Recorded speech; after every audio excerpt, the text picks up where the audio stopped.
one more thing. When Lowe and Mafi start, they're 0-3, 0 touchdowns, 5 interceptions. When they have the other combinations, 2-2, 7 touchdowns, 2 picks. So there are big plays to make against pressure. I would take my shots, stand in there, try to flip the field a little bit because everything they did in that first game, they really had to earn it. More Pop Douglas, more motion, okay? A-Chain's out, Holland's out, Wynn's on IR. Maybe you get Ramsey back. They like the matchup against Eli Apple. That's what I noticed in that first game. So if those two guys are out in the back end, I actually think there's a chance here for the Patriots to make this close.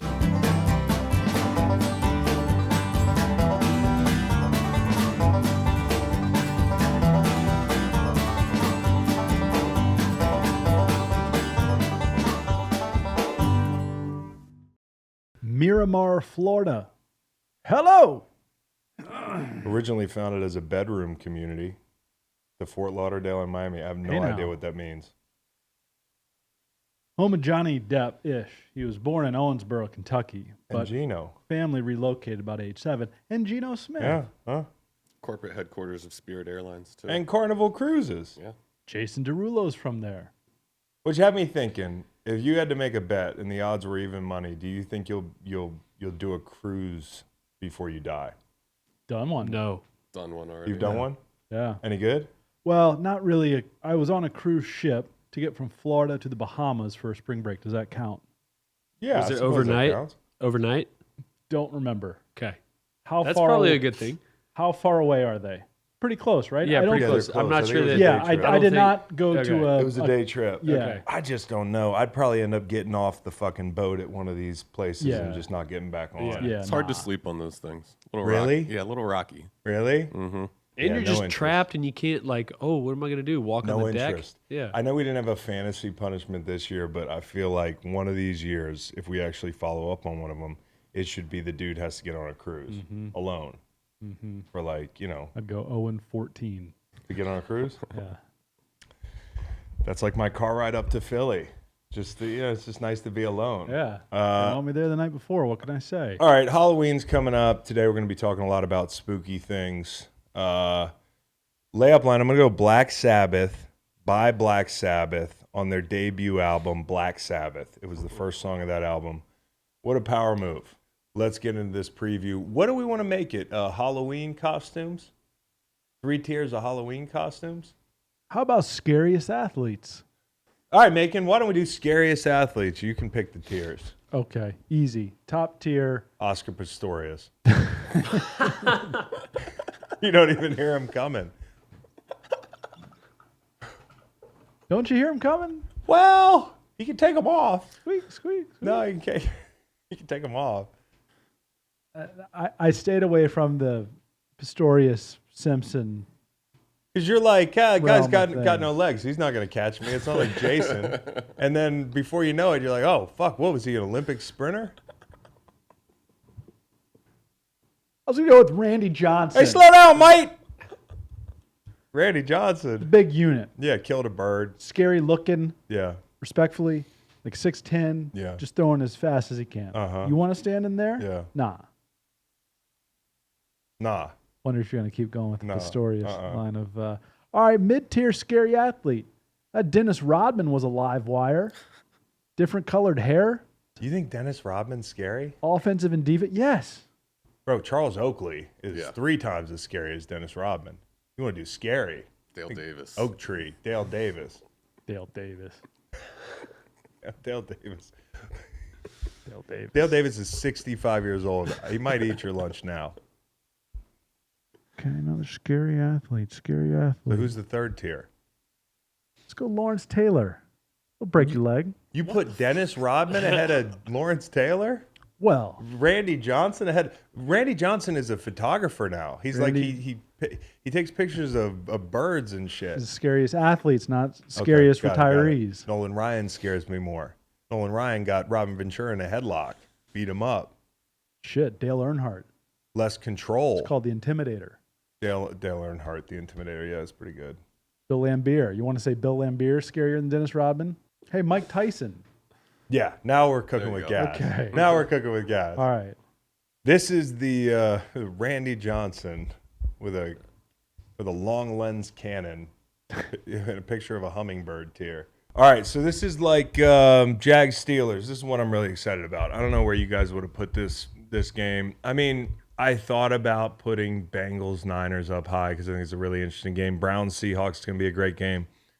But Jags Steelers, I think any game with the Steelers in it right now, everybody's like, how could this be a marquee game? They're 4-2. They could wake up Monday morning and be number one in the AFC North. Now, the chances of that are not that high. And we'll get to the Ravens going out to the desert in a little bit. But this is a Sandlot dog game, okay? Because this is Mike Tomlin as a dog in his favorite spot, 18-5 and 3 against the spread as a home dog, 57, 31 and 4 as a dog overall. So this is one of those tailor-made Mike Tomlin spots. And if I'm going to lean any which way, I'm going to lean Steelers catching 3 points. A lot of points in a game that I think will be lower scoring.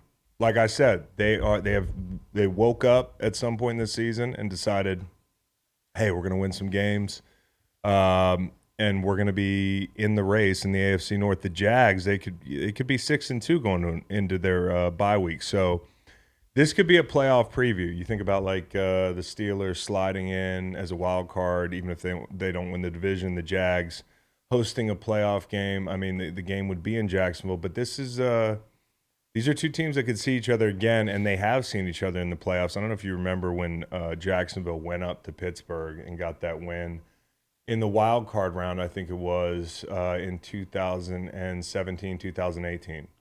That was the season the Jags and the Patriots were playing in the AFC Championship, and we went to the Super Bowl. And I can remember watching that game before we went out and pulling for the Jags because I was terrified of the Pats. Like, some things are out of your control. Tom Brady, Gronk, out of your control. That proved out in the second half of that Super Bowl. But I thought the Jags had, honestly, a chance to win that game. There were some calls that didn't go their way. Anyways, fast forward to now, you get to see that matchup again in Pittsburgh. That day was cold as fuck. I don't know if you remember that. Jags 45, Steelers 42. It was crazy. Bunch of scoring, the whole thing. I mean, that was Blake Bortles outdueling Ben Roethlisberger. Yep. And that was still, it wasn't prime Ben, but Ben wasn't 2020. He wasn't touchdowns. Yeah, he wasn't pandemic Ben. Lev Bell, Antonio Brown.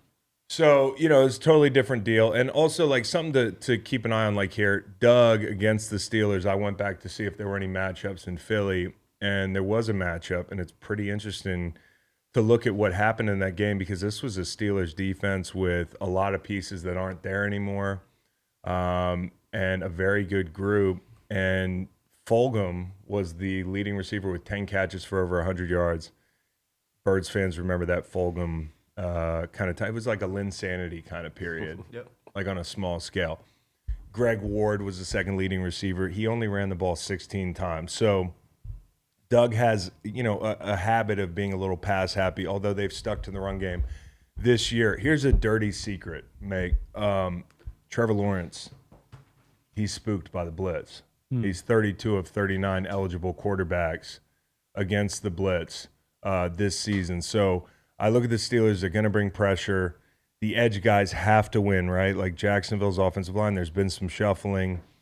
They're okay, but there are rushes to be had here. And Herbig coming on, they're like 3 deep on the edge. And the inside defensive line guys have to be good in the run game. Because this is the Achilles heel of this defense right now without Cameron Hayward. They move a lot during the snap to overcompensate. Don't just sit there and build a flat wall. These are undersized guys. So they got to step up. The guys on the edge have to win because Ridley, Kirk, Ingram, you're going to play cover 3. They're going to attack the seams. One interesting note, and I was reading the Barnwell article today, Thursday, on ESPN Plus, and the Jags have used Ridley a lot at X, and when he was really good in Atlanta, it was the middle of the field. I mean, so at some point, I don't know if Doug makes that adjustment, but it seems like he wants him to be that guy outside. So pass rush has to get home again. Their hands are going to be full outside, but I like the matchups up front. And for the Steelers, this is.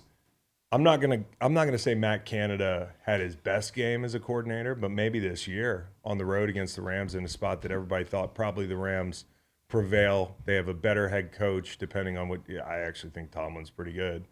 Some people are tired of 500 or so. But I think he's great in these spots. And I thought Pickens had his best game. I thought Canada saved some wrinkles. Listen, he's going to see blitz. This team blitzes at a top 5 rate in the league, 5 to 7. They're a good third down team defensively. You're going to need Warren in the game a lot. I like him with Warren in the game anyways, but he's a really good pass protector. And more than anything, you know, I sat there and watched all of Kenny Pickett's plays, throws against blitz this year. You didn't see an explosive until that Vegas touchdown on Sunday night to Pickens down the middle of the field. And then he started improving. You know, the very next week, you heard him in the blitz, right sideline to Pickens with the game on the line, ends up basically winning them that game. You saw it week after week here, and then the next week you get the back shoulder going against the Rams. A lot of that was against extra defenders, and then the PI to Deontay Johnson, which really should have won him the game.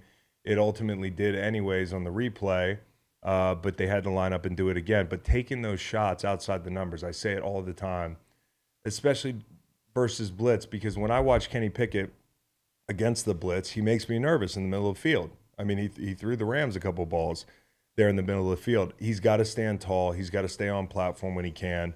And his emergency guy outside is George Pickens. There are hot throws you can make. You got to have hot throws. You got to take the profit when you can. But you can also hurt these guys. And that's what I would try to do. I would try to actually hurt these guys when they bring extra rushers. One thing he's been good at is play action. I would lean into that and you don't need a good run game to run play action, okay? We'll talk about Baltimore in a little bit. Lamar has been lights out, again, you know, throwing the ball out of play action.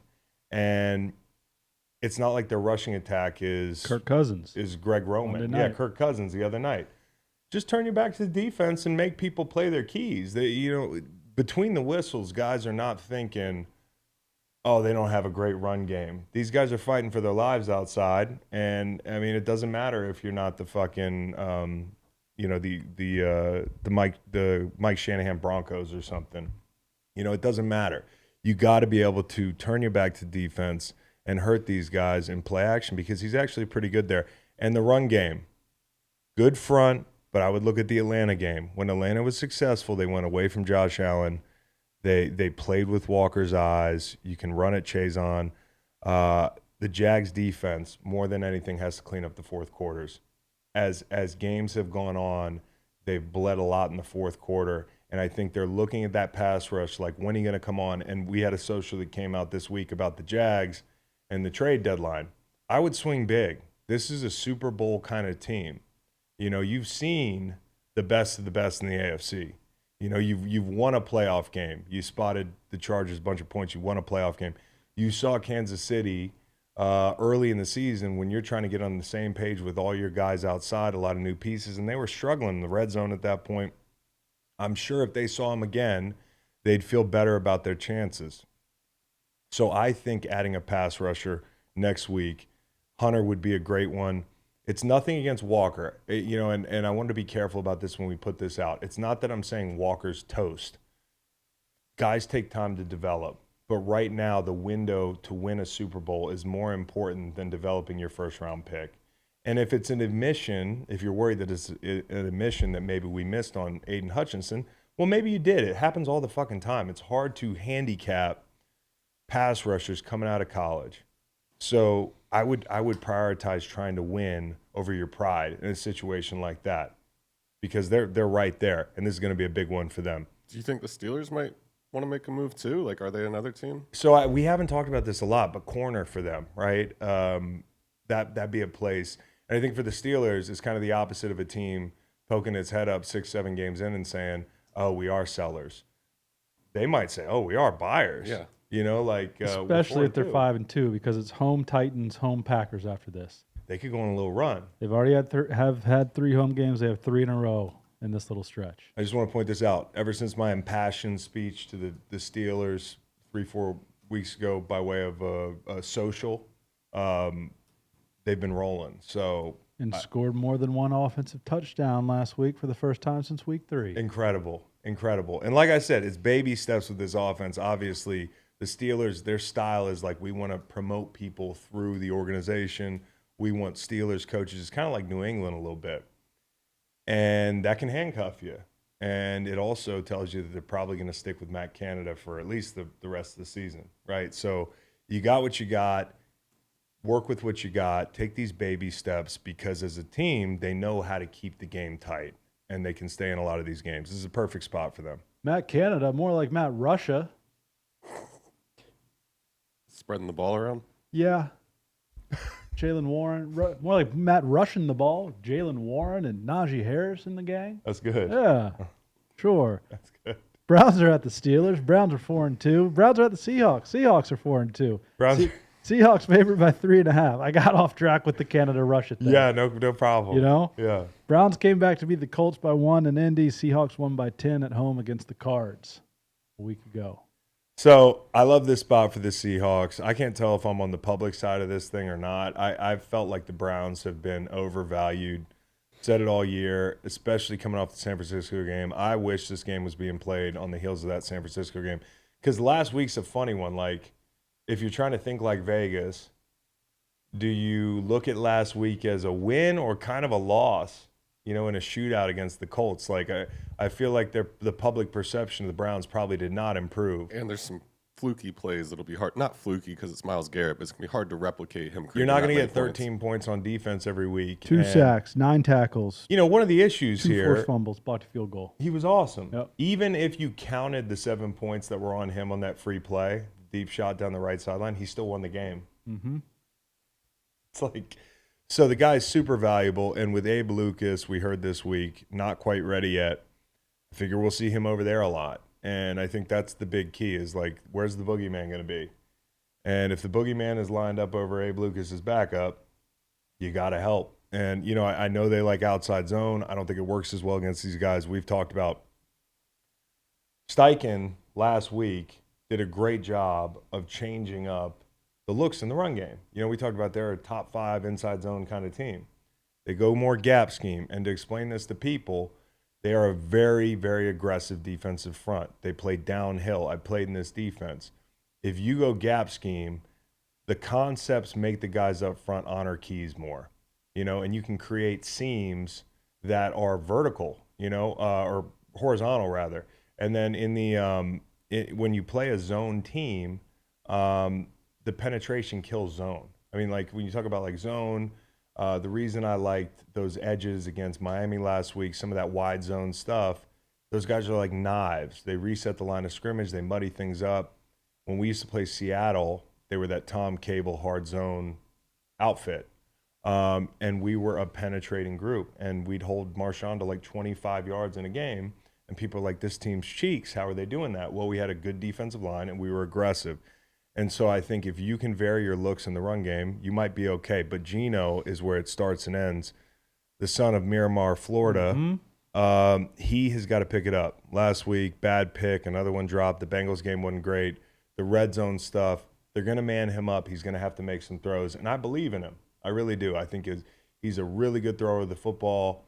And when you're facing tight man coverage, I know the numbers haven't, bared this out in every situation for him, but I trust him. So the Browns at quarterback, the big story is P.J. Walker again. And I guess the question you have is, what do you make of the Deshaun situation, right? Because he was out, he was back in, then it was a concussion, it's a shoulder. I don't doubt that this guy wants to play because of a couple factors. You're talking about a guy that, whatever you think about Deshaun Watson, he did play on an ACL at Clemson, right? Like he played hurt at Clemson. He played hurt for the Texans when they had to bus him to Jacksonville because he had a rib and a lung injury. Like the guy has tried to play hurt, whatever you think of him. But the thing that's changed now, and he was coming off his best game, so why would you just want to sit down? He's making $46 million over the next 3 years, and it's all guaranteed.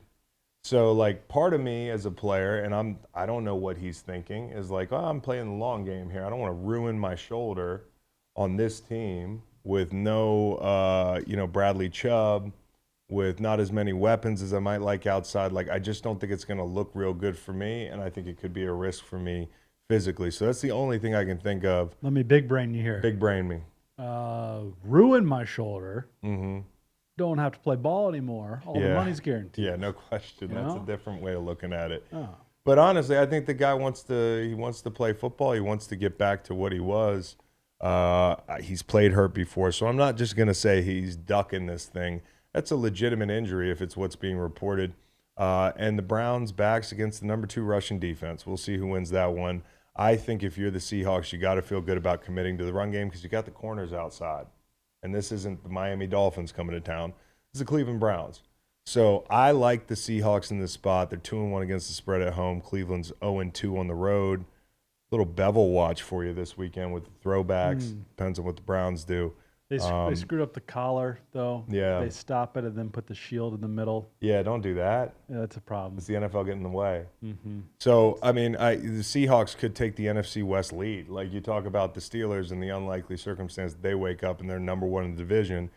Boy, fly on the wall, them winning that game if that afternoon game gets tight. I mean, we're not late in the season where everybody's huddled around the TV as a group, but it's fun to watch this thing unfold. And you could wake up, if you're the Seahawks, you could wake up number 1 in the division. Now, the Niners have got to go take care of business in Cincy. We'll talk about that in a little bit. But we're getting to that point of the year where it's starting to feel like we know who the dogs in the hunt are, and each game matters. Mm-hmm. All right, Browns could easily be 2-4. The Jake Moody field goal, and last week, Indy leads by 5 very late. Yeah. Now, does this bother you at all? I know you hinted at it. Seahawks, 73% of the bets, just 58% of the money. I feel like I'm with the public here. I feel like I am, but I'm just going to fade the Browns. I don't believe in the Browns. I think the Seahawks at home with PJ Walker, who's a heck of an option to go to. He's got a lot of experience. I respect the guy. You got that big win at home. You go to Indy. They got the roof open. It's a big deal. It's a big atmosphere, but there's nothing like the 12s. There's nothing like going up to that field and feeling what it feels like on third down. If they can get these guys into 3rd and long, they just signed Frank Clark back. Nwosu's hurt, so the pass rushes, Maffei's got to have a big game. The guys inside have to have a big game, but I believe in the Seahawks just like the public. And the public isn't always wrong. Public's not always wrong. You got this one right. You think? Yeah. Okay, did Especially you give with it the out? unis. I didn't. Somebody gave it out. Steve gave it out. Did Steve give it I out? think somebody gave it out. Somebody's going to be right. The Rams are at the Cowboys. Ooh, Rams Cowboys. I gave this one out. 6 points, too many points. Rams are 3-4. They're coming off a home loss to Pittsburgh last week. Steelers are why can't I say their names? You think it's easy. It's not easy. No, it's the hard to words do are your written job. down here. Yeah, but no. Yeah. Cowboys had a bye week. Now, Dak Yeah. has his critics, yeah? Yeah. He is 8-0 with 16 touchdowns and a 104.7 rating in his past 8 home starts. And that's the thing here, Meg. You gave out the Rams or the I Cowboys? gave out the Rams. Yeah, and that's the problem with early in the week because there's a couple of these plays here that I'm thinking twice about. We'll get to Houston in a minute because I gave out Houston minus it's 6. Carolina. Just wait. It's Carolina. We'll talk about it. Okay. Save it. All right. Okay, but Rams Cowboys, Dak as a 6-point favorite or more. 31-7 straight up, 26-11-1 against the spread. At home, 21-4 straight up, 16-8-1 against the spread. So Hey, plenty of losses we sprinkled might in be there. on the wrong side of it. Well, I'm not gonna be on the wrong side of this because I'm gonna tell you what I'm gonna do. I'm gonna put the Cowboys in like a bunch of teasers, which is gonna feel really icky because the last time I did that, they lost the fucking Cardinals. In fact, they got boat raced by the Cardinals for most of the game. Both teams are good against the spread. The Rams have only lost 1 game by more than 1 score. So I don't know, man. I mean, McCarthy off a bye, 11-5. Rams released the kicker. I think that's pretty interesting. 3 misses against Pittsburgh. Like, nobody kicks more. You think of McVay as this really progressive guy, but he loves to kick in situations where, it's 4th and 3 or let's take the points. So what does he do in these situations? Going to force him into some tough spots. Now, the Cowboys defense, obviously, it's pressure, right? I feel like Micah Parsons is tired of it, dude. He's sick and tired of it. And he's going to have an opportunity to prove it this week, right? Because this is a bottom 10 team against pressure. They give up a lot of pressures. They got to go quick game, and then the Cowboys have to tackle. I think you want to man Stafford up. I think you feel confident in your rushers. I think you feel confident with Gilly and Kupp and whatever help you want to give him. I think the big matchup is Bland and Nakua if that's the way it goes. Stafford's pretty good against cover 3. For whatever that means, Cowboys are going to play some 3, maybe pick your spots. I would man these guys up and make him throw contested balls because, you're still a turnover-creating defense at your core. I mean, Dan Quinn, the playmakers they have, I know Diggs is out, but they can still create turnovers. And for the Rams defense, what's your game plan for Aaron Donald? It's for the Cowboys, it's that simple. They're pretty pedestrian against the run. They're kind of league average in a lot of spots. They got guys playing that you didn't expect to play a lot. What's your game plan for AD? You got good guards, Tyler Smith, Zach Martin. The Rams play, split safety defense. They don't play a lot of man. Dak's better against man than zone. So this is a matchup that the Rams defense might like in coverage. But I think overall, I give the edge to the Cowboys. Coaches coming off having a child. I don't know what that. Yeah, it did. 87-4. Yeah, all time. That was my next thing. I was like, you take McCarthy off a bye or McVay off a kid. Yeah. I don't know. Kid is Jordan John McVay. Is it? Yeah. Born Tuesday. Jordan John McVay. Congratulations, Sean McVay. Yeah. Really like Sean McVay. Let's go to San Francisco. Okay. Bengals are at the Niners. Bengals are 3-3. Niners 5-2. Niners favored by 3.5 coming off the loss on Monday night. So this is an interesting game. Obviously, it's the most interesting at the quarterback position, right? Because Purdy might not play, right? In fact, I'm not positive if that's even a question anymore. I think he got hurt on a sneak. He could play, but he absolutely got his fucking eggs scrambled on that sneak. You're doing the tush push all wrong. The spread change makes it seem like he's definitely not playing. And boy, am I glad, because I wanted to bet San Francisco even when they were laying 5 points. I'm very, very interested in betting them at 3, or if it gets down to 2.5 or whatever it is. Because this is a spot where the Bengals started to look like the Bengals. Like, they started to look like, oh, we're going to take that turn that we take every October. And I think, if you look at San Francisco on Monday night, people have pretty short memories, but they didn't forget Monday night. San Francisco looks like it's in shambles, right? You've got guys hurt. I don't know if Trent's going to be back. I don't know if Greenlaw is going to be back. Debo's out. It's a big deal. All these injuries are big deals, but you know what you can do? You can run the ball on this defense. So I think that's the thing, that if Sam Darnold plays, and by the way, there's been a lot of takes this year, and some of them look pretty hot, and I still think they look like hot takes because Purdy had 2 bad games. But people were like, Sam Darnold's going to come in this year, and my bold prediction is he's going to play a lot of meaningful snaps, lead them to the playoffs, maybe take Brock Purdy's job. A couple people who are very brave in sports media had that take. And I'm not saying if he plays lights out that they're going to give him the job. But if he plays lights out, the conversation starts. And it's almost like bad for Brock Purdy because he's got to come out and play well whenever he comes back. And Darnold has some incentive to play well this game. And that's the thing. Like, tail Sam Darnold, because he's playing for $300K this week. Okay, start and over 25% of the snaps and a win, you get $300,000. So that's a big deal. But also, I think for Sam Darnold, his whole career, it's really hard to shake that first impression as a high draft pick.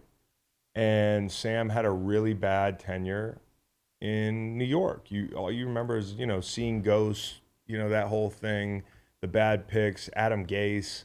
Mononucleosis, out indefinitely, that whole thing. Like, that's what I remember when I think about New York. But I just mentioned it, Adam Gase. Okay, and he got some opportunities in Carolina, and it didn't look like it was any different at times. But you want an opportunity with a bona fide NFL head coach and a play caller, at least most times, not Monday night. I didn't think they were great offensively, even with the guys they had out. Kyle Shanahan, man, you got an opportunity of a lifetime here. Whether you're auditioning for this team or some other team, you're always auditioning. And high draft pick quarterbacks, they have a hard time quitting these guys. So, like, go out and sling the ball around the yard. And I think he's got to be motivated to do that. Now, on the other side of things, like I said, Burrow's pretty healthy. You get a bye week. I told you he stood still for a fucking month in the pocket. He, played possum for a month, and then one day woke up and was like, I think I'll scramble against the Cardinals. And people are jumping out of the gym for these guys. I still think they're a flawed team. But interestingly enough, in the AFC North, Macon, I think there's 2 teams that could win it. You know who they are? Baltimore and Cincinnati. That's right. You know, it's I think about a team with a higher with an unknown ceiling, or it's relatively known if you study the Bengals every year. Now, we've left them for dead at different times this year, but that's their business. If they want to figure this thing out, climb in it late, it's still early enough that they can do this. I don't see the Steelers outlasting these teams into December. I think they're a wild card team. And the Browns, I just don't believe in them. So I think this is a huge game for Cincinnati. It's a huge game for Joe Burrow. There are matchups you like outside. If you're going to play as much man as you did Monday, and with Steve Wilkes, who's kind of a sub-story in this game, Isaiah Oliver is going to get picked on. And, you know, if I'm them, I'm going to try to stop the run with a light box. And that's going to be the challenge because Joe Mixon and this offense has not been able to get it going. Interesting reading I did on San Francisco's pass rush this week. This is from Nick Wagner. Nick Wagner? Yeah. He covered you in St. Louis. Yeah, he did. Good guy. Been following that guy many years. Yeah, he's great. Yeah. He's my boy. But now he's kind of a specialist in San Francisco. So their pass rush. And I think Kyle Shanahan has said some things this week and over the past couple weeks that tell me he's really irritated with the Steve Wilkes thing, and he's also kind of throwing him under the bus at different turns. Like, everybody saw the call Monday night. You don't have to go on and on about it. Like, we know it's the wrong call. So give Wilkes a little bit of fucking leeway here. The rushers have to get home, too. I mean, it was an awful call in a tough spot. But you got $41.4 million devoted to your D-line. That's top 5 in the league. And next year it jumps to 61.4. And that's number 1 in the league in 2024. So if you look at a 4.9% sack rate this year, that's 26th in the league. A couple years ago in 2019, it was 8%. So almost double. And I think we had that taste to San Francisco where it was like D Ford and Nick Bosa, and you had the 2 guys inside before you had to split them up and ship one to Indy. Like, they just haven't been the same group since then. I know Nick said this week that he, you know, maybe camp has affected him, which I think was an interesting admission. But I also think it's just heavy is the head that wears the crown, and you are the guy there. It's not like Philly where teams have to pick their poison. It's going to be you, buddy, every week. And I think he's great. And I think he ends up with 8-10 sacks this year at the least, which is still a really good year. But for a guy that just got the most money out of anybody who's ever stuck their hand in the dirt to rush the passer, he's under a lot of pressure. So is that fair? I don't know, but he's the only guy. You're sending 5+ rushers 24% of the time, which is second highest since 2017 for San Francisco. And your pressure rate is 40%, which is 18th, versus 4-man, 23.5%, which is 23rd. So no matter what they do right now, they're not creating pressure relative to expectation. And this is going to be a great opportunity to do that. Time to throw is 2.71. I looked at time to throw. It's not like guys are getting the ball out at a lightning fast clip, but it is top 10. But for instance, the Ravens are tied with them, and they're first in the NFL in sacks. So by that I mean, when a group's not getting pressure, you have to look at are they a victim of their own greatness? Like, you know, in St. Louis, the minute Aaron Donald got drafted, I thought it would be the greatest thing in the world. But like playing across from Robert Quinn and Aaron Donald and those guys, everybody's number one item on the menu is to speed the fucking ball up and get it out of the quarterback's hands. It's kind of happening this year, but it's also happening in Baltimore, and they got the most sacks in the league with less headliner rushers. So I do think some of it falls on Steve Wilkes. I think some of it's, you know, falling on these rushers too. So big question mark for me, can they get home? No injury designations for any of the Niner linebackers as of Thursday afternoon. And that Oren Burks looked really good on Monday night. Oren Burks had a tough couple snaps against the Browns, but I like him. It's not, it's not his fault. He's not Greenlaw in coverage or that sort of thing, but, nice player. I want to ask you, how old do you think Sam Darnold is? 27. 26. Yeah. What about Joe Burrow? 25. 26. Okay. Same age. Darnold 1 for 1 this year for 1 yard. So I don't remember that throw. week 1. Okay. Week 1. Yeah, that would have been when he got some time. New England's at Miami. New England 2-5. Miami 5-2. Dolphins favored by 9. Tyreek's a little dinged.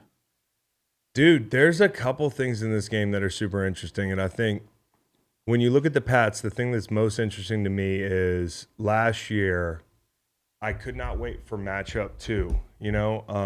Tua and Bill, because you can't go back 2 years ago and look at them in an offense that's totally different. I mean, the second game they played 2 years ago, Tua threw for like 107. Like, things have changed a lot, right? The offense is totally different. The first time they played, you could look at that, and then the second time they played, it was Teddy Bridgewater. So you never got a chance to look at what Bill would do to this exact offense over a two-game sample size, and I think that's really interesting. By the way, And this year, last month, it was Miami 24, New England 17. yeah, so that's manageable, and I'm going to talk about that game because this is back when I thought the Patriots infamously were the best 0-2 team in football. Okay, and part of the reason I thought that was because I thought this game, they hung in there and they had some opportunities. They just missed them. Interesting nugget. I went back and looked at teams coming off of playing the Philadelphia Eagles because I do think there's like this hangover effect with some teams. Pats, they go down 17-3 to the Dolphins in the first half. Now, that could happen anyways, but the Vikings went down early, lost that game against the Chargers. Tampa Bay actually survived. They won. Chicago got thumped in the first half by Washington, 27-3. The Rams went down 9-6 against the Cardinals the next week. I'm not saying it's necessarily a pattern, but I'm going to keep my eye on that. Well, here's one thing. Mostert, questionable. Hill, questionable. Waddle, questionable. It's like a street fight. Yeah. Like you really feel those games, and so there's a lot of guys that are hurt. 2 of them that I'm concerned about, well, really the most concerned about is probably Javon Holland, especially if Jalen Ramsey's not back yet. I thought in game 1, I'll just say this, they did a nice job defensively, the Pats did, to keep them in this game. In the first half, the points were up, but I really thought their game plan was, all right, we're going to play cover 2. We're going to give up the flats. We're going to come down and tackle because they are a good tackling team. I probably tackle more in camp than anybody in the NFL. Like, they're still doing that. Okay, so the back-end guys have to be able to tackle. I think Tavai did a really nice job in that game just to spotlight him on stringing plays out. You get the pin-pull concepts, you get the stretch game, you get the reverses. The Pats were like, they always had reinforcements top down waiting in the flats. And a lot of it has to do with a mindset as a group. Last week you talked about playing those knives on the edge. Well, everybody in New England's on the same page, which is we're building a wall and we are going to string these things out to the sideline and wait for the reinforcements. And they did that. And I thought Tavai does a really nice job looking at him of playing his keys. And if you want an example of how you want your edge guys to play against this outfit, he did a really nice job. And you need defensive tackles to fold behind, because to explain this to people, when a play goes, fast to the perimeter, sometimes those edge players get captured. So the defensive tackles who are running sideways to the sideline trying to keep up with that reach block need to fold behind those guys at times to make plays on the perimeter. Like, there's a whole lot of things that go into defending this offense, rather, and I think a lot of it starts in the flat. Buffalo, I think, borrowed, we were talking about this, a little bit of the game plan from the Pats, but they played up a little more. And I think it's going to be interesting to see if Bill challenges these guys a little bit more, especially if Tyreek's out. We have not seen this offense, I don't think, without Tyreek. And I think, he's the cheat code right there. So there's a lot of reasons to like the Pats in this spot, whether Tyreek plays or not. I mean, the average game between these guys have been 8 points. 10 points is a lot. If you can buy it to 10, that sort of thing. Again, the Finns in the first matchup tried to hit the perimeters. In the second half, they came back with more inside run. You remember the Mostert run they broke to seal that game. I thought overall, though, they did a good job. When they got them in 3rd and long, they absolutely were competitive and got them off the field. They got Tua to throw a pick. They almost had another one with Duggar, mugging up, bailing out. I actually like this matchup for the Pats defense. There's more confidence, right? And on top of it, if you're the Pats, you come off your best Mac Jones game. You saw more motion. You saw more dynamic stuff from that offense. You're getting the tight ends involved more. You come off that game, you watch that film, and then you go back and review the first game. And I thought Mac Jones had as good a game outside of this last Sunday as he had all year. And that's not saying much. and the points were down. They got to capitalize in the red zone, but they went quick game. I think they got to run the ball. If you're going to go quick game, you can't get stuffed on every run play. Get on the perimeter fast. I actually think there's enough for the Pats to be scrappy here. Tua said this yesterday after Tyreek missed practice. If we couldn't have Tyreek, that would be tough, but the show goes on. You've got to continue to play, and somewhere down the line, we're going to get Tyreek back. Somewhere down the line? That doesn't sound good. Somewhere down the line? That doesn't sound good, does it? Yikes. Big yikes for the Dolphins. If he's not playing, you're going to have to learn to play left-handed, and I don't know what that looks like, because if teams take the run game away and the Pats are capable of doing that, then it could be a long day. Well, and even when Waddle went out for a little while against Philly, they sputtered. And then when he got back on the field, it started rolling again. All right, so with that having been said, disregard everything I just said because Tyreek Hill's going to play. I'll be damned. That's what we're hearing. So, Source? Source Tyreek Hill, I believe. Yep. So, yeah, unless he's fucking with Bill, because there's higher than zero chance of that. Sounds like he's going to play. Well, Tua was spot on. They're going to get him back at some point. At some point, maybe Sunday. Yep. Some point during the week. That's how long it felt without Tyreek in practice. It was just like at some point. Yep. And J.C. Jackson's there, which is a big lift because you lose Gonzalez. They kind of took Tyreek away. They did a lot of things to take him away the first game. He's still going to hurt you sometimes. But J.C. Jackson being back is a big lift. How about this guy? Left for dead in L.A. Scheme didn't agree with him. Comes back to New England. Diggs, Devontae, and Olave, 18 targets, 6 caught, 76 yards, and a touchdown over 3 weeks. That's the quietest story in the NFL right there. And nobody's paying attention to this guy. It's nice to have him back. And again, 17-3 at the half. That is not the script you wanna follow. I thought Mac had a solid game. One more thing, when Lowe and Mafi start, they're 0-3, 0 touchdowns, 5 interceptions. When they have the other combinations, 2-2, 7 touchdowns, 2 picks. So there are big plays to make against pressure. I would take my shots, stand in there, try to flip the field a little bit because everything they did in that first game, they really had to earn it. More Pop Douglas, more motion, okay? A-Chain's out, Holland's out, Wynn's on IR. Maybe you get Ramsey back. They like the matchup against Eli Apple. That's what I noticed in that first game. So if those two guys are out in the back end, I actually think there's a chance here for the Patriots to make this close. Kendrick Bourne, good player. Kendrick Bourne, nice player. I hate buying tickets. I've been playing my whole life, never had to worry about buying tickets. The ticket part is stressful. The game's stressful. The ticket part's really stressful. Buying tickets to your favorite events shouldn't be stressful. Game Time is the fast and easy way to buy tickets for all the sports, music, comedy, and theater near you. With killer deals on last-minute tickets and their best price guarantee, you can stop stressing over tickets and start getting hyped for the fun you'll have. And with the Game Time app, it's easy to find and buy tickets for every kind of event in your area. If I'm trying to see the monster trucks for my kids or Willie Nelson for me and my kids, I can find it all in the Game Time app. Game Time's the place for last-minute ticket deals. Forget planning months in advance. Game Time has the deals on tickets right up to the day of the event. Get exclusive flash deals on tickets for football, basketball, baseball, concerts, comedy, theater, and more. The Game Time guarantee means you'll always get the best price. If you find tickets in the same section and row for less, Game Time will credit you 110% of the difference. Snag the tickets without the stress with Game Time. Download the Game Time app, create an account, and use code GREENLIGHT for $20 off your first purchase. Terms apply. Again, create an account and redeem code GREENLIGHT for $20 off. Download Game Time today. Last minute tickets, lowest price guaranteed. Hey, we're on to the middle tier. Now here's the Dennis Rodman tier, which you pointed out. Here's what's scary about him. The North Korea thing is scary to me. Hell yeah. I don't know if that's what you meant. Hell yeah, that's what I meant. I had a whole long list. Okay. So I'll settle for the Dennis Rodman tier here. Yeah, middle tier. Where do you want to start? You pick the game here. It's Vikings-Packers. Vikings-Packers. I couldn't agree more. This is such an interesting spot, and it's such an interesting line, dude. I mean, love a pick. I love a pick. Yeah, just simple, dude. Who do you think's gonna win the game? Yeah. That's how I used to think when I was a kid. You see one of them every 8 weeks. Gambling has ruined, the fan Yeah. in me. Mhm. But when you get a pick 'em, you gotta jump on it, and I would jump on the Packers if I had to Agreed. jump on anybody. Agreed. Because most people are scratching their heads. You want to talk about Joe Public? They're with the Vikings. Yep. They remember Monday, and I think more than anything, obviously Kirk has to follow a Monday night performance. They were great.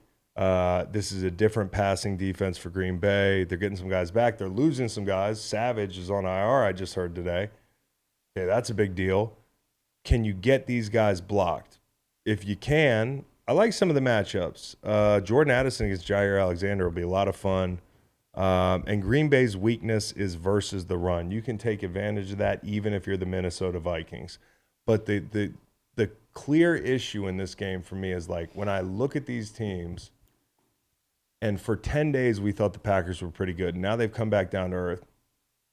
I still think there's a team in there that can be competitive.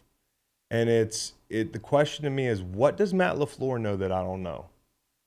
Because it's like he doesn't trust Jordan Love, especially early in games. I get the sense that they're playing so conservative, they just want to get a first down. They want to get that first down. Their thought with Jordan Love back there is like, we got to get a first down or two, get off our own 20, and then we can open up a little bit. In the beginning of games, we got to get moving a little bit, stabilize, and then we'll open up the passing game. And it's just not working. I would take the reins off him earlier. I watched that entire Denver game last night, went through with a fine-tooth comb.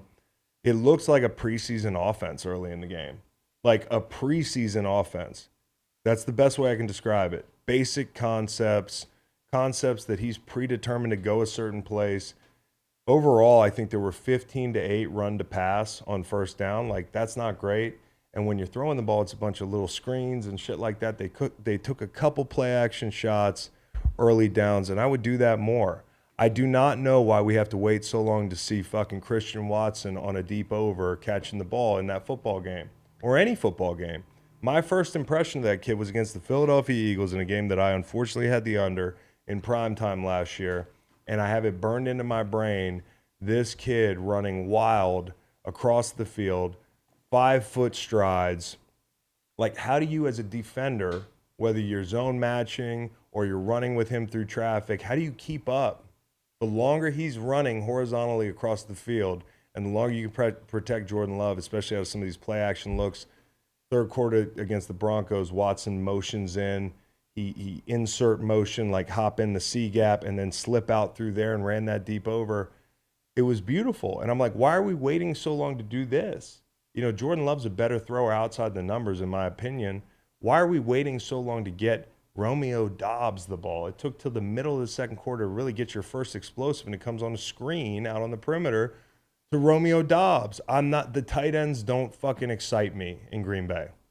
Okay? 11 doesn't excite me like that. Romeo Doubs excites me. Wicks had a good game last week. There are pass. Yeah, and a good pass too. Weird motion, but a good pass. So I think the key is you got these two big horses outside. I would take shots to both of them on early downs because right now, what do you have to lose? Love no touchdowns on passes with 20 air yards. No, and we got some good play action shots out of them early in the season that flipped the field for them because there were PIs and that sort of thing. He put the ball right on Dobbs' hands. He took a shot to Dobbs last week, put it right on his hands outside the numbers. So to me, you got to decide if you're the Packers, what are you trying to do? Because this version of your team is going to net you 5 wins. So, like, if you're worried about ruining the quarterback's confidence, I'd say this is doing it too. If you're worried about putting your team in bad spots, I'd say this is doing it too. If you're worried about turnovers, I'd say take more shots. Throw a couple fucking punts. Like, what's the worst that's going to happen? Because right now, you're just going to be 6-10. And so I would look at this offense and say, hey, I know Love's 28th in passer rating. I know you're going to see a lot of blitz this week. I know he's not much better there.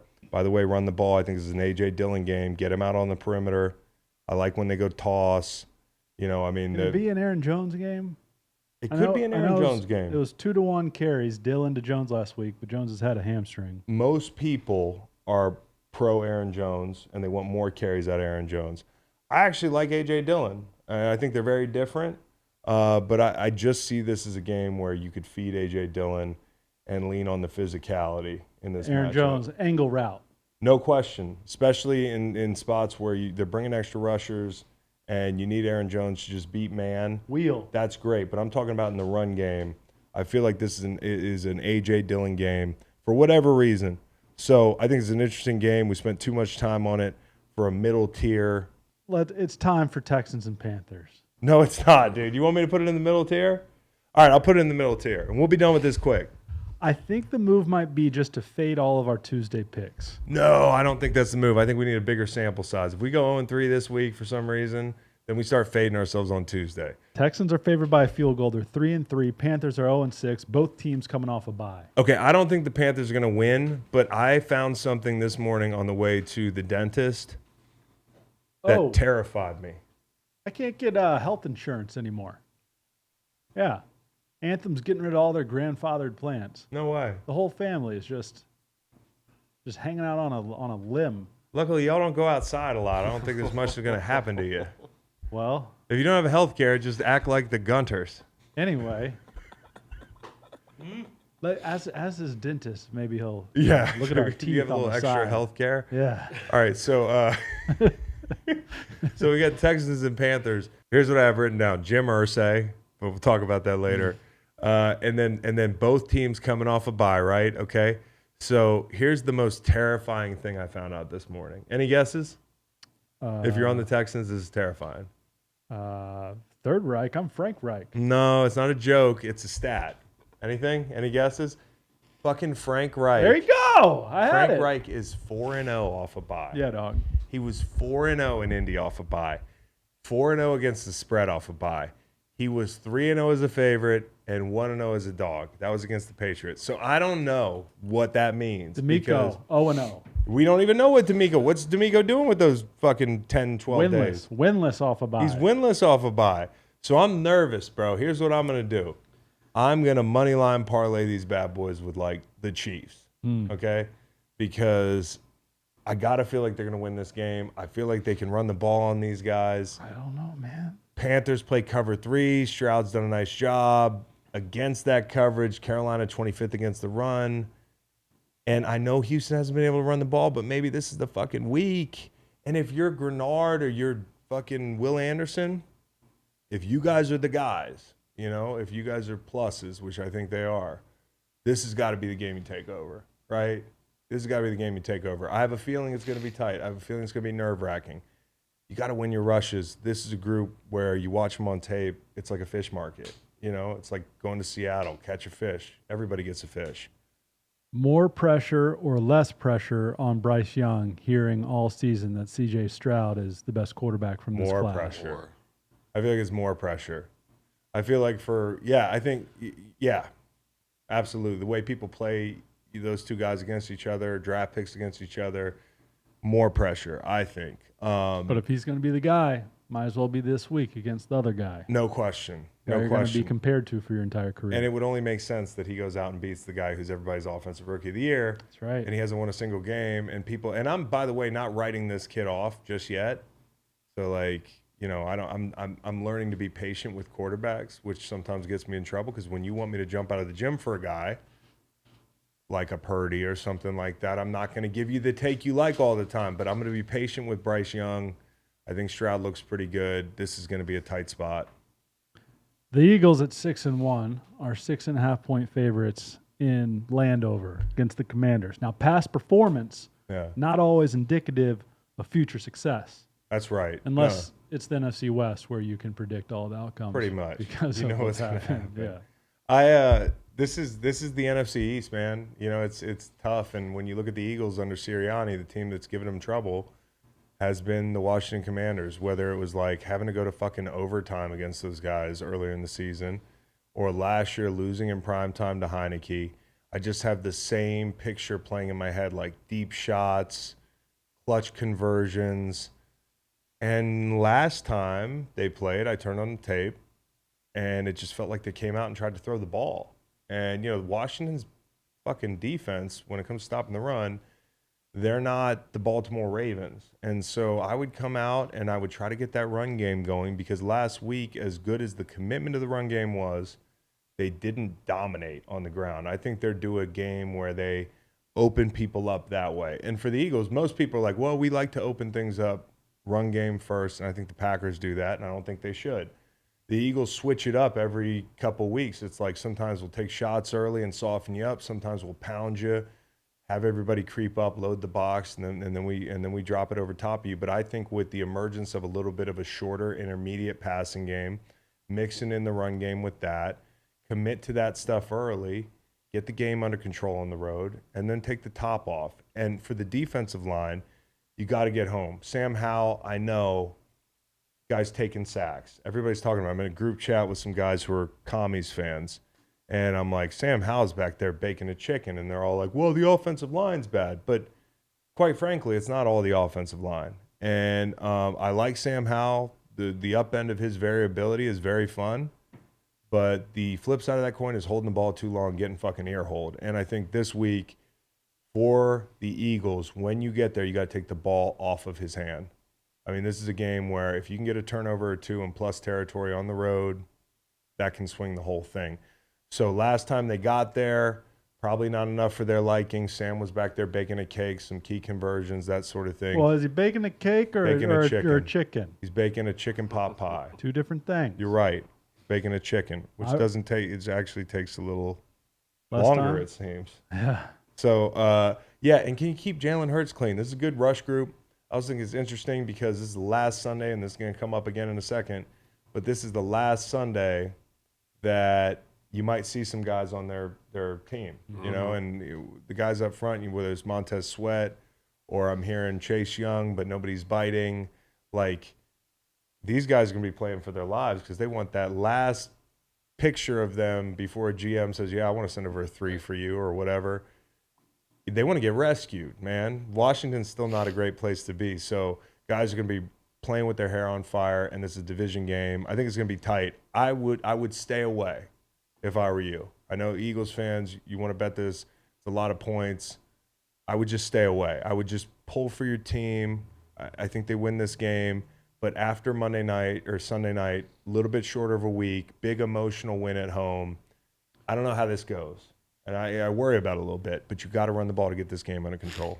Giants were 7th worst in allowing third downs to be converted, and Washington went 1 of 15 last week. Yeah. And Magic Johnson noted that it's hard to win games when you score 7 points. Magic Johnson, man. I want to make a point that Magic Johnson might miss. James Bradbury had like 60 snaps in the slot. The first fucking... Magic actually did tweet that. Did he tweet about... Can you imagine if he just started tweeting like really informed football stuff? It'd be amazing. So anyways, I think it'll be interesting to see what the plan is there, because I don't think James Bradbury, is happy in the slot. I know he's willing to do it and do the dirty work, and Byard's there now, but that still doesn't solve the slot issue. So interesting to see if the Eagles are done at the deadline. Nolan, do you think they're done? He's never done. Yeah, Howie's never done. He's always working the phone. He's never done. So we'll see. I mean, it's going to be interesting to see how that secondary looks. Saints are at the Colts. Saints are favored by a point. Both teams 3-4. Both teams coming off home losses. Let me tell you, I love the Colts in this spot. Okay. I really do. And now that feels kind of public, right? Because it felt like a win. It was. Hey, gun to your head, did the Colts win this week? Yes. Yeah, they won. They Yes, won. they did. They scored 38 points with Gardner Minshew. Great teams Gun to your covered. head, did the Saints lose this week? Always.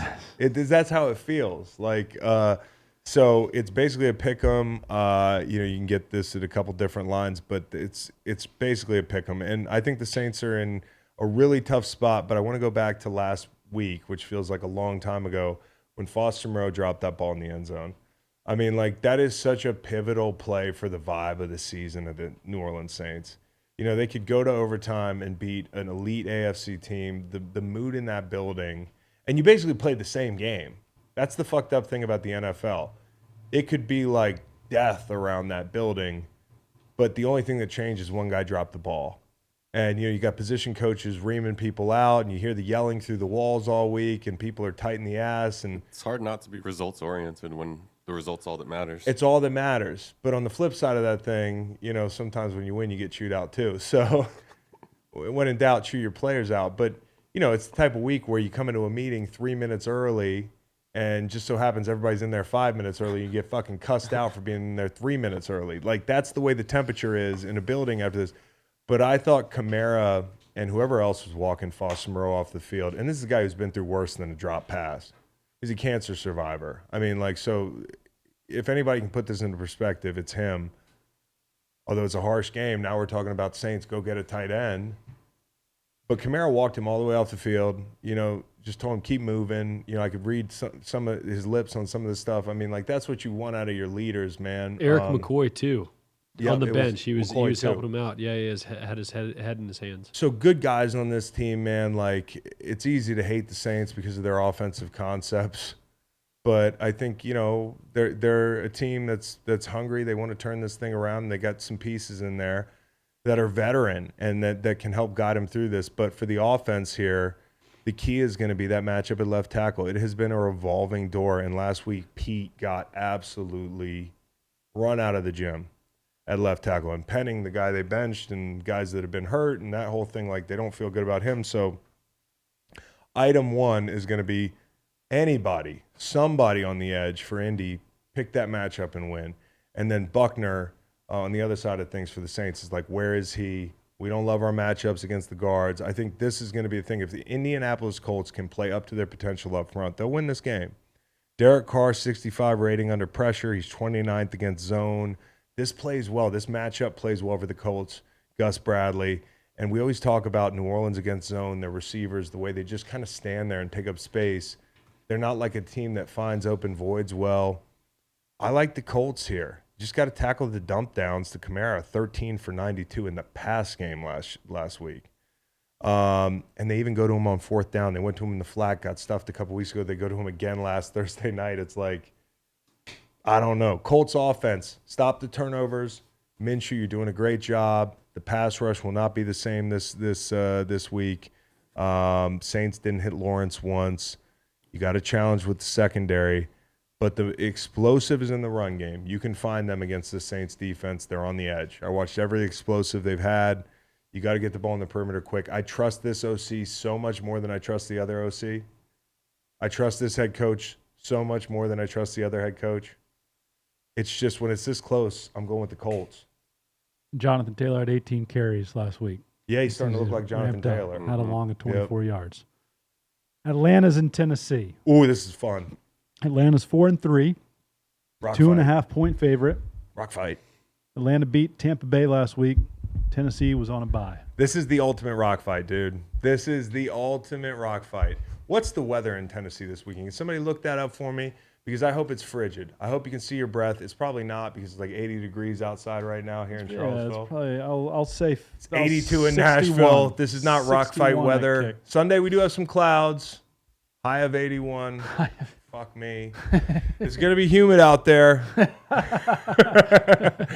But yeah, no, the Falcons are exciting. This is what I want to say. And I'm on record as having said this. I'm maybe wrong about one thing with the Falcons, but I feel very right about something else, which is when we talked about this a couple weeks ago with Steve, you had to pick a team that would occupy that last NFC wildcard spot.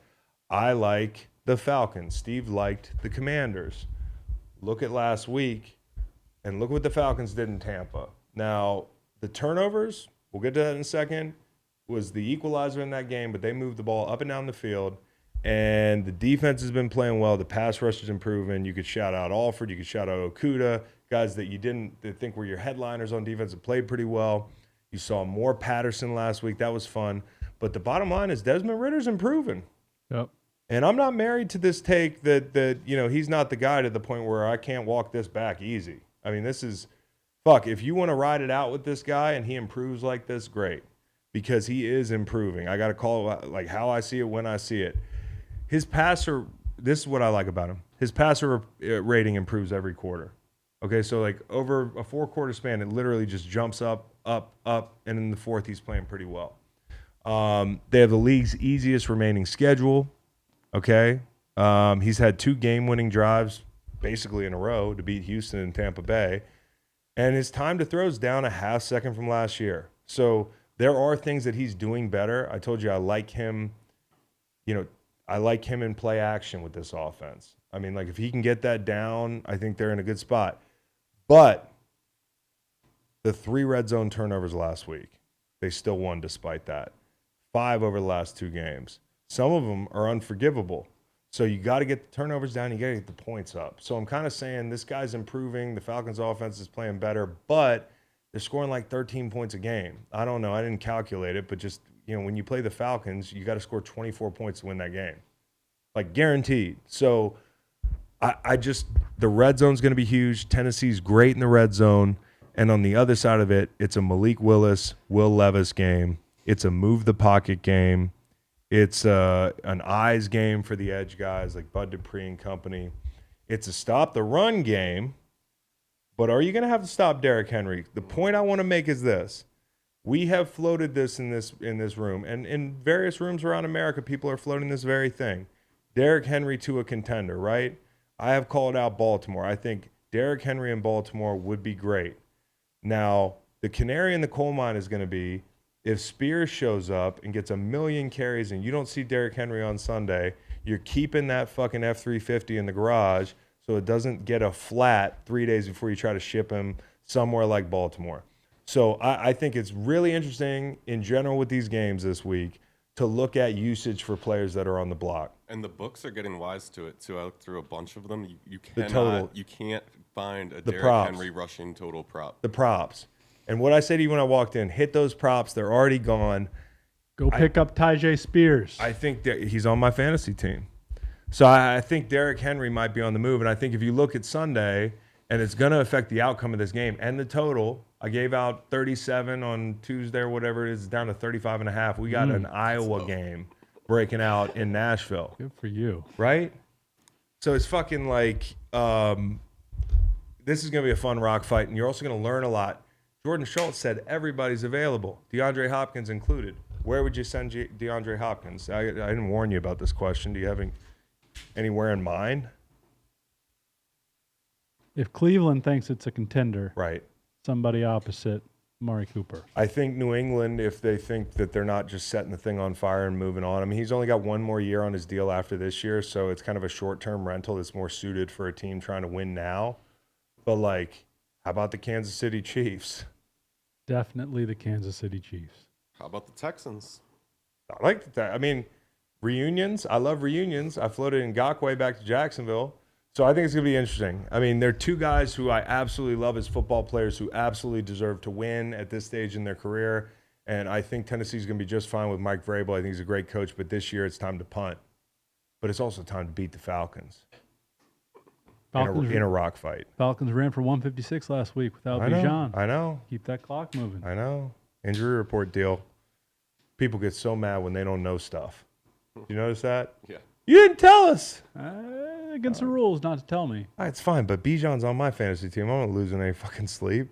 Just fantasy football. I saw that you weren't losing much sleep over that last set week. my lineup last week, I bet. Whatever you're looking forward to this football season, there's one thing that pairs well with every great moment, and that is an ice-cold Miller Lite.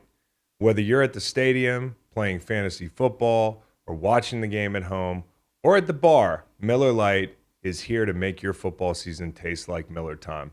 From kickoff to the clock runs out, you can't go wrong with a Miller Lite in your hand. It's the only light beer with a taste worthy of our national obsession. Because what's the point of having beer if it doesn't taste like beer? I go to Dirty Nelly's every weekend. Sometimes I'm prepping for the show at the bar on Saturday night, watching a little college football, getting ready to lay out our Miller Lite moments. I like to have an ice cold Miller Lite right next to me. And the folks at Dirty Nelly's, they know when I get there to have my ice cold Miller Lite. It's got only 96 calories and 3.2 carbs per 12-ounce serving with a smooth taste and a crisp, clean finish. You get the taste you crave without the calories. So this season, crack open a light beer that hits your taste buds so hard you feel it in your heart. Make it Miller time all season long. Get Miller Lite delivered right to your door. Visit MillerLite.com/greenlight. or you can find it pretty much anywhere that sells beer. Celebrate responsibly. Miller Brewing Company, Milwaukee, Wisconsin. 96 calories and 3.2 carbs for 12 ounces. Game day is the perfect pizza day. So make Little Caesars the official pizza sponsor of the NFL, part of your game day. Order online during our Pizza pregame 1 hour before and 3 hours after NFL kickoffs, plus all day Sunday. To have your NFL game day covered, choose your favorite Little Caesars pizza or pick the toppings you crave. It's a pizza win. And speaking of winning, everyone scores with convenient delivery or our in-store pizza portal pickup. So grab some friends, order your Little Caesars, and enjoy during the games. And with the third and least scary tier, we've got the guy who can still kill us with his bare hands, Mike Tyson. Good job this week, Mike.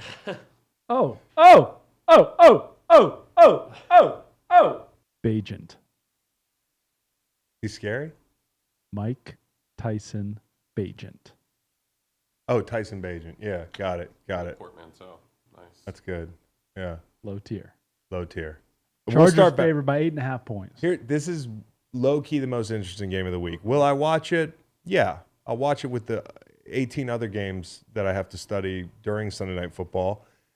And then maybe I'll watch it again if you guys are lucky, you Bears and Chargers fans. But if this game is a game, I'll go out on a limb. If the Bears win this game, there's going to be seismic, the shock waves that travel through the league for both teams. You're fired. It's the rare situation where if a team wins, it's going to be a big deal for both teams. Like the Chargers lose this game. I don't know if Staley survives. We've said that a lot. I don't know if they're willing to fire a guy. They still owe money. Like that's the kind of organization they are. But the Bears, if Bagent wins this game, and I don't think if you were like, hey, start a franchise with Bagent or Justin Fields, I wouldn't blink. I'd start with Justin Fields. But for the Bears, if they reel off 2 wins with this kid and he's the talk of the town, and we see this movie all the time with a backup that comes in because backups are held to a different standard than starters and high draft picks. It's just the way it is. If he wins, for one, fans are going to be all crazy about this shit. But 2, ownership might say, like, can I trust you guys to make a decision on a quarterback next April? Like, you want to high-five me after the game? This fucking tatted guy from West Virginia just... And the first and the second pick just turned into the first and the 7th pick. Exactly. There's a lot of things that can happen here. So if they win this game, it's going to be like a twisting of the knife situation for Chicago. As good as it would be to get a break from Chicago Bears football for an afternoon and win a game, it's like a catch-22. So I think this is a really interesting game. Let's go to New York. Let's do it. The Jets are technically at the Giants, favored by 3 points. They're 3-3. Giants 2-5, coming off a pummeling of the Washington Commanders. Coach Dable, my neck feels better. Who you starting? If I want to win, I mean, if it were a playoff game, it's probably Tyrod Taylor. There's your answer right there. I mean, you ride the hot hand. You ride the lukewarm hand in New York. And the lukewarm hand is Tyrod Taylor. And he doesn't fucking turn the ball over. He'll check some shit on the goal line that you might not like. But, like, he's actually done a good job of taking care of the football. He's athletic enough to tuck and run in trouble spots. I think the Jets have really thrived off turnovers. They do give up some yardage. You can move the ball on them. But the interesting matchup is going to be, honestly, for me, on both sides of the ball, because I like the Jets linebackers a lot, and I like the linebackers in Big Blue too. 2 dynamic running backs and 2 linebacking cores that I really enjoy watching, and I think those will be interesting matchups. Jets are in their usual locker room, but then they run out and they get booed. It's a very interesting road game. Is it fucking weird? Yeah. It's fucking weird. All right, we're at home, you know? That's super weird. Used to the same hotel, all Creepy that sort game. of stuff. Creepy game. Weird. The Ravens are at the Cardinals. Now the Ravens are 5-2. Cardinals 1-6. Baltimore favored by 8.5, coming off a drilling of the Detroit Lions. Pummeling, drilling. Verbs. Your verbs are crazy today. Thank you. Okay, so this game's it's a huge letdown spot for the Ravens. You know, it's a classic letdown spot. Big line on the road. The Cardinals try. Are the Cardinals going to try? They've been trying, right? Or don't stealth tanking really effectively. Stealth tanking really effective, like some of the best method actors in the history of the NFL. But huge letdown spot. Just don't turn the ball over. That's what happens. Like when they lose games to inferior teams, Pittsburgh, Indy, 3 turnovers against Pittsburgh, right? And Indy, 2 turnovers. I think you had maybe a fumble on an exchange and then a Justice Hill fumble. But either way, they kind of run together because this is a theme with the Ravens, especially late in games, late in halves. Like you're about to go to the locker room with your foot on their throat and you just give the ball up. And a lot of times they're turnovers that are just like, that wasn't even caused. So I think avoiding the unforced errors and be ready for the fact that the fucking Cardinals are just going to run the ball. Like they're not going to let Josh Dobbs throw the ball 30 times. That's not the game plan. It wasn't the game plan when they beat the Cowboys. I think I would just buckle up and get ready to play an ugly game. And these can be the most fun games too, going on the road as a team and saying, okay, we're like building something here. Now let's go take care of business. You know, like having that right attitude about them. And I think with Harbaugh and Lamar, they're going to have the right attitude. Go out there and cover. The Chiefs are 7-point favorites in Denver. Both teams coming off wins. I got a silly question for you. How does one take away a tight end? Because Mahomes is 31 of his last 33 throwing to Travis Kelce for 370 yards, 2 touchdowns, and 18 first downs. So before this, he were 28 in a row. Crazy. And I explained this on Monday. I think the chances of that are 1 in 3,000. Crazy. There's a couple things that can happen. Your house can burn down, 1 in 3,000 chance of that. That's why you have fire insurance. And then the other one we found out was like somebody could hit a hole-in-one on the tour. Yeah, like it's the same odds as completing 28 straight balls to Travis Kelce or anybody in the NFL. And I think, how do you take him away? Ask Bill Belichick. Like, he was the king of, we're going to jam this guy at the line. We're going to have help over the top of him. We're going to get a big guy on this guy. Whatever it is. But I don't think this is the week that they're going to take Travis Kelce away. If the team in the division that actually feels like they can stake a claim to the division in the Chargers over the last 3-4 years with Derwin James has not been able to take him away, nobody can. And the last 2 meetings in Denver, and we're obviously not counting the meeting 2 weeks ago in Kansas City, have been shootouts. 34-28, 28-24. So, I mean, if I'm leaning anywhere in this game, it's probably the total, and it might be over, especially with the taste of that game only 10 days ago or whatever it was. We were getting off the river in a pumpkin when that happened. It feels like an eternity, but it's only been a couple weeks. That was a low-scoring game. And I think for Denver, it's interesting because I felt like they were about to fire Vance Joseph, and now all of a sudden they're keeping the points down. So, you know, I don't know what to say about this game other than Kansas City in another spot, division game, where Russ has played him tough at home. You got to come with a business-like attitude. And you got to stop the run because Javonte Williams got going last week. I think they're up to the test. And the pass rush is starting to find a groove. Karlaftis, Omenahu. Denver's tackle's a little bit vulnerable. Pacheco could go off on the ground. I see a straight line path for them blowing these guys out, but they found themselves in close, high-scoring games at Mile High. Stanford Steve's on Denver. Denver has a bye following this week. How are you going into the game before the bye? Hopefully you're not looking ahead to South Beach or wherever a lot of these young guys are going. Yeah. You know, early in my career, we used to pile in an airplane and go somewhere on the bye week and just get obliterated. Yeah. You know, one time I had to go to New Orleans for a bachelor party. I got drunker almost than I've ever been. I got home. I was so constipated I didn't shit for 9 days. I went to San Francisco the next Sunday. I'm getting to the stadium. I'm like, it's got to come now. You know, I'm drinking coffee, the whole thing. I went out there with like 10 days worth of P.F. Chang's in there and sacked Troy Smith like 2.5 times. Nice. So off a bye, sometimes it kind of scrambles your system. You ever think maybe you should be playing at 285? Maybe. It was a lot of those hurricanes, man. It was hurricanes and all that. I ate some gator when I was down there. But bye weeks in the NFL, man, like sometimes these guys are looking ahead to the bye. especially on a bad team like the Broncos, a bye week can feel like, I mean, that's the only bye week I knew for a long time, like the biggest break in the world. Like you're getting out of prison, you know? Like somebody just opened the door and was like, come with me. Don't look ahead, Broncos.